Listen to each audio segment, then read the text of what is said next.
Morning student.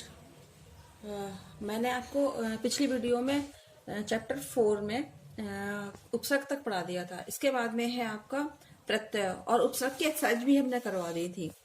और इसके बाद में है आपका प्रत्यय। प्रत्यय का टॉपिक है, कहते हैं कि प्रत्यय किसे कहते हैं? जो शब्दांश किसी शब्द के अंत में लगकर उसके अर्थ में परिवर्तन कर देते हैं उनको प्रत्यय कहते हैं। अपनी लैंग्वेज में कहेंगे कि प्रत्यय किसे कहते हैं? प्रत्यय शब्द के अंत में लगता है और अंत में बाद में लगने के बाद में एक नया शब्द बन जाता है। प्रत्यय अगर हम लगाएंगे उससे तो क्या है, उससे एक नया शब्द बनता है। ठीक है, उसे हम क्या कहते हैं? प्रत्यय कहते हैं। उपसर्ग शब्द से पहले लगता है और उपसर्ग सबसे पहले लगा करके फिर उससे भी एक नया शब्द बनता है, उसे क्या कहते हैं? उपसर्ग कहते हैं। अच्छा, इसमें कहते हैं कि जैसे कि उदाहरण दिया है, मूल शब्द और प्रत्यय और नया शब्द। अच्छा, मूल शब्द क्या है? सुंदर। और प्रत्यय अगर इसमें हम ता लगा दें तो क्या हो जाएगा? सुंदरता हो जाएगा, एक नया शब्द हो गया। जैसे इसमें गरम लिखा है और इसमें ई लगा दे तो क्या हो जाएगा? गर्मी। तो इसमें क्या है? ई प्रत्यय हो गया और मूल शब्द आपका गरम हो गया। और इसमें कहते हैं कि जैसे हमने कहा कि प्रिया, प्रिया शब्द बोला तो इसमें प्रिया में क्या है कि आ है वो आपका प्रत्यय हो गया और प्रिय क्या हो गया? मूल शब्द हो गया। ये कहलाता है आपका प्रिया। ठीक है, और इसके बाद में इसमें कहते हैं कि इसमें 3 प्रकार के उपसर्ग माने गए हैं, सॉरी प्रत्यय माने गए हैं। कौन कौन से? हिंदी में प्रयोग होने वाले प्रमुख प्रत्ययों को निम्नलिखित 3 भागों में बांटा गया है। कौन कौन से हैं? संस्कृत के प्रत्यय, हिंदी के प्रत्यय और अरबी फारसी के प्रत्यय। अच्छा, ये सब क्या है? जो संस्कृत के प्रत्यय हैं, अरबी फारसी के प्रत्यय हैं, ये सब लिमिटेड हैं, जो है वैसे ही रहेंगे। जैसे अब देखिए इसमें संस्कृत के प्रत्यय, प्रत्यय और क्या है? प्रत्यय से बने शब्द। जैसे प्रत्यय क्या है? अनीय। अनीय से हमें एक नया शब्द बनाना है तो क्या हो जाएगा? पठनीय, कमनीय और करणीय, दर्शनीय। ठीक है, जैसे आ है, आ से क्या है? नया शब्द बनाना है तो क्या है? बाला। बाला में आ दिखाई पड़ रहा है, बड़ा आ। और जैसे छोटा आ भी बनाना है तो छोटा आ का अलग बनेगा, और बड़ा आ है तो बाला में देखो बड़ा आ दिखाई पड़ रहा है। ऐसे ही पठनीय में अ, अनीय, ठा में आ, नींगी आ गया और या आ गया, नींगी आ गया और या आ गया, तो क्या हो गया? पठनीय हो गया। ठीक है, और अगर हम धातु देखें तो पट धातु हो गई और अनीय प्रत्यय हो गया। ठीक है, ये किससे बनेंगे? ये संस्कृत के बनी हुए होते हैं। अब आगे है हिंदी के प्रत्यय। हिंदी के प्रत्यय में कहते हैं कि हिंदी के अपने प्रत्यय अधिक नहीं, हिंदी के प्रमुख प्रत्यय निम्नलिखित हैं। हमने आपसे बता चुके हैं कि संस्कृत, हिंदी और ये अरबी फारसी के प्रत्यय कैसे हैं? ये अधिक नहीं है, जितने हैं लिमिटेड हैं। जैसे प्रत्यय है अक्कड़, तो क्या हो? घुमक्कड़, भुलक्कड़, पियक्कड़। आई, पढ़ाई, चिकनाई, सिलाई, भलाई। आन तो मिलान, आ बड़ा आ गया इसमें, उड़ान, ढलान, लगान। ऐसे ही प्रत्यय मिलते हैं और उनसे क्या है कि नया शब्द बनाना पड़ता है। और उपसर्ग से क्या है? उपसर्ग आगे लगते हैं तो उससे नए शब्द बनाने पड़ते हैं। ये आपके हिंदी के प्रत्यय हो गए। इसके बाद में है आपका अरबी फारसी के प्रत्यय।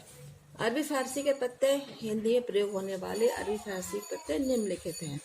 अब देखिए, ये तो प्रत्यय हो गए, ठीक है, और इनसे नए शब्द बने हैं।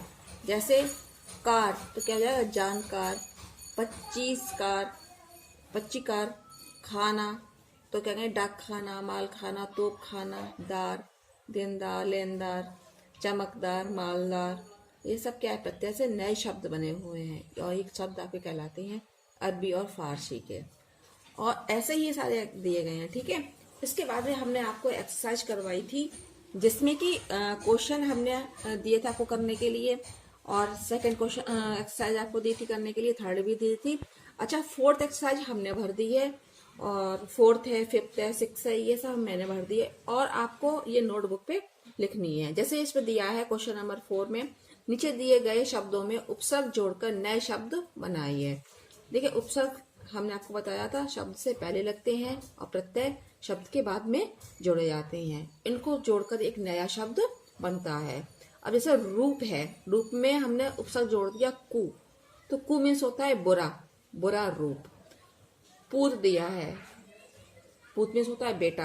अब हमने इसमें जोड़ दिया सा, तो सपूत, सपूत मीन्स होता है अच्छा बेटा। और इसमें जोड़ देते कुप, तो क्या है, बुरा बेटा हो जाएगा। तंत्र तो क्या है, परतंत्र। गमन तो आ उसमें जोड़ दिया हमने उपसर्ग, तो क्या हो जाएगा इसमें आगमन। रोग में निरोग। किस्मत में बद किस्मत, वद जोड़ दिया हमने उपसर्ग इसमें।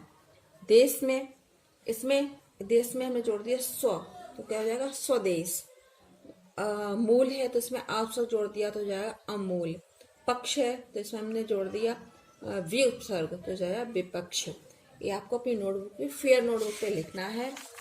और इसके बाद में क्वेश्चन नंबर 5, इसमें ये दिया है नीचे दिए गए शब्दों में मूल शब्द और प्रत्यय अलग करके लिखना है।